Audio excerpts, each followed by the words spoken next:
آپ سن رہے ہیں امر اجالا آواز۔ منٹو کا افسانہ کھول دو۔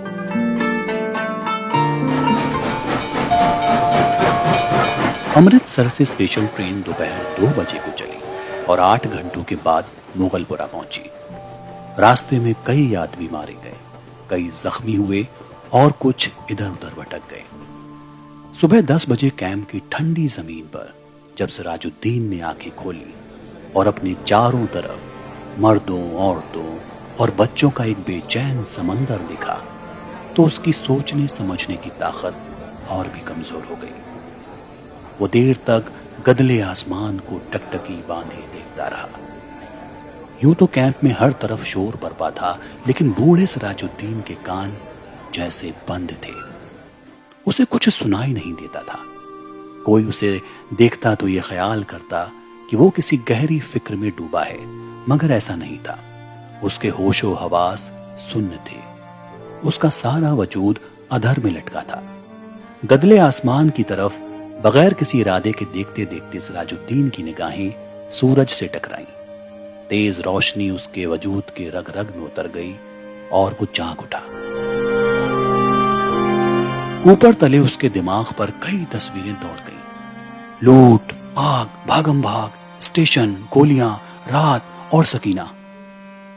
سراج الدین ایک دم اٹھ کھڑا ہوا اور پاگلوں کی طرح اس نے اپنے چاروں طرف پھیلے ہوئے انسانوں کے سمندر کو کھنگالنا شروع کیا۔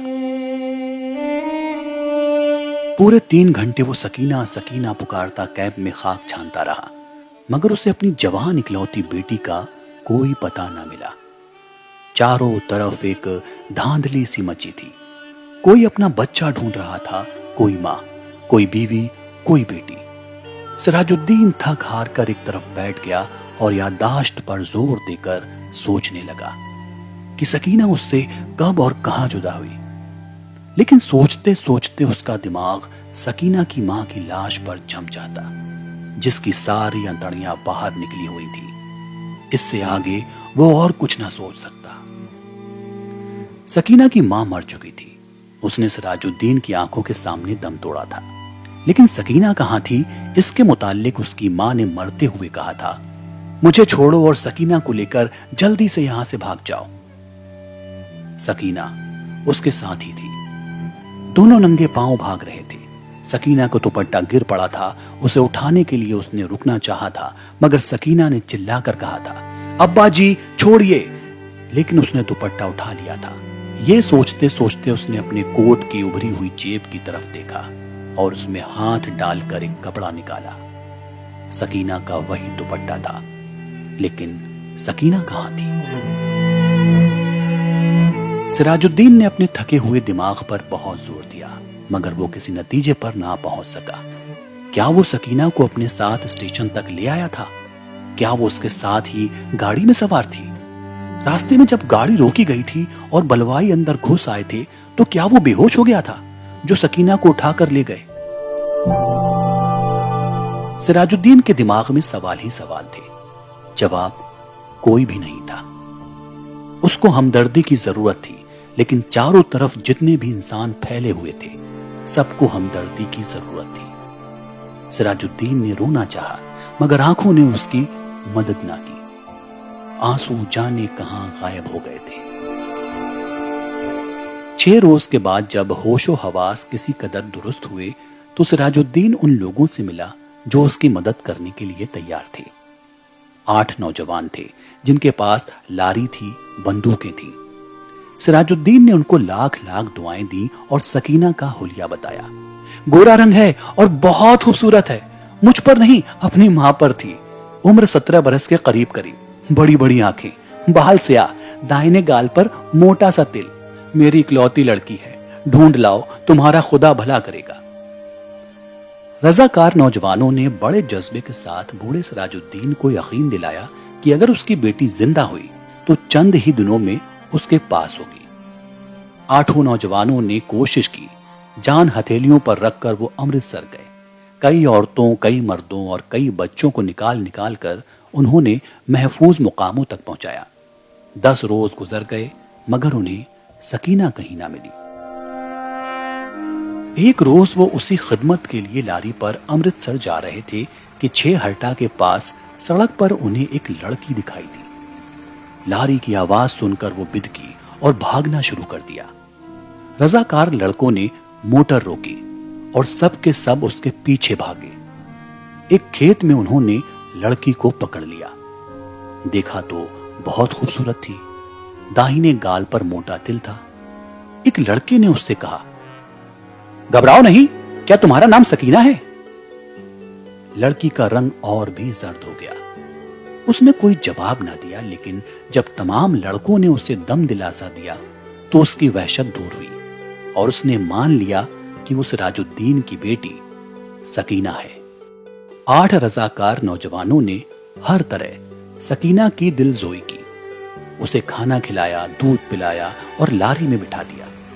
ایک نے اپنا کوٹ اتار کر اسے دے دیا، کیونکہ دوپٹہ نہ ہونے کے باعث وہ بہت الجھن محسوس کر رہی تھی اور بار بار باہوں سے اپنے سینے کو ڈھانکنے کی ناکام کوشش میں مصروف تھی۔ کئی دن گزر گئے، سراج الدین کو سکینہ کی کوئی خبر نہ ملی۔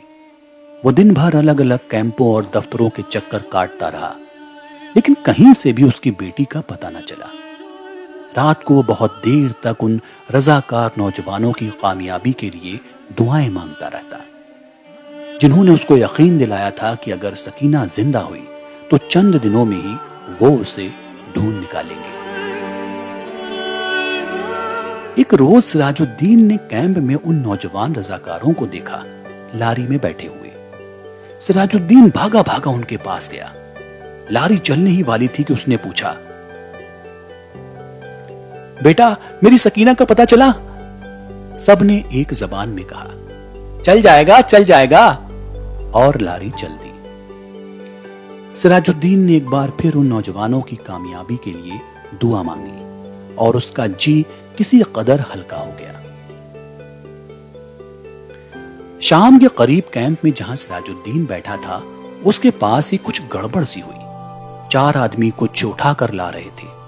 اس نے پوچھ تاچھ کی تو معلوم ہوا کہ ایک لڑکی ریلوے لائن کے پاس بے ہوش پڑی تھی، لوگ اسے اٹھا کر لائے ہیں۔ سراج الدین ان کے پیچھے پیچھے ہو لیا۔ لوگوں نے لڑکی کو اسپتال والوں کے سپرد کیا اور چلے گئے۔ کچھ دیر وہ ایسے ہی اسپتال کے باہر گڑے ہوئے لکڑی کے کھمبے کے ساتھ لگ کر کھڑا رہا، پھر آہستہ آہستہ اندر چلا گیا۔ کمرے میں کوئی بھی نہیں تھا۔ ایک اسٹریچر تھا جس پر ایک لاش پڑی ہوئی تھی۔ سراج الدین چھوٹے چھوٹے قدم اٹھاتا اس کی طرف بڑھا۔ کمرے میں دافتن روشنی ہوئی۔ سراج الدین نے لاش کے زرد چہرے پر چمکتا ہوا تل دیکھا اور چلایا، سکینہ! ڈاکٹر نے، جس نے کمرے میں روشنی کی تھی، سراج الدین سے پوچھا، کیا ہے؟ سراج الدین کے حلق سے صرف اس قدر نکل سکا، جی میں اس کا باپ ہوں۔ ڈاکٹر نے اسٹریچر پر پڑی ہوئی لاش کی طرف دیکھا، اس کی نبض ٹٹولی اور سراج الدین سے کہا، کھڑکی کھول دو۔ سکینہ کے مردہ جسم میں چیتنا پیدا ہوئی۔